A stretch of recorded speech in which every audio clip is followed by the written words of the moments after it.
कोरोनाचा वाढता प्रादुर्भाव घेता सामाजिक कार्यात सदैव अग्रेसर असलेल्या बीजे संचिती सेवा ट्रस्ट व प्रहार जनशक्ती पक्षाच्या वतीने मलकापूर शहरातील विविध प्रभागात गोमूत्र फवारणीचा महाराष्ट्रात सर्वप्रथम असा अभिनव उपक्रम हाती घेण्यात येऊन त्याचा प्रारंभ करण्यात आला आहे। मलकापूर शहर हे कोरोना हॉटस्पॉट ठरत असून आतापर्यंत तालुक्यात 3 महिन्यात 40च्या जवळपास कोरोना पॉझिटिव्ह रुग्ण आढळून आले आहेत। त्यापैकी काही निगेटिव्ह झाले असली तरी शहरात पॉझिटिव्हची संख्या वाढतच आहे। तेव्हा सामाजिक भान ठेवून व शहरातील नागरिकांच्या आरोग्याच्या दृष्टीने बीजे संचिती सेवा ट्रस्ट व प्रहार जनशक्ती पक्षाच्या वतीने गोमूत्राचे असलेले फायदे लक्षात घेता शहरातील प्रभागामध्ये गोमूत्र फवारणीचा आगळावेगळा उपक्रम सुरू करण्यात आला आहे।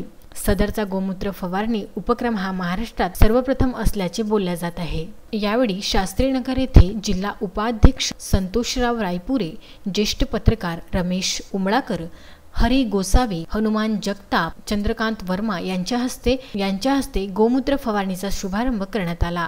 यावेळी प्रहार जनशक्ती पक्षाचे जिल्हा उपप्रमुख अजय टप, शालिकराम पाटील, संतोष जाधव, प्रवीण बांगर, प्राध्यापक संजय सावडे, श्रीकृष्ण भगत, चंद्रकांत वर्मा यांच्यासह आधी प्रामुख्याने सहभागी होते।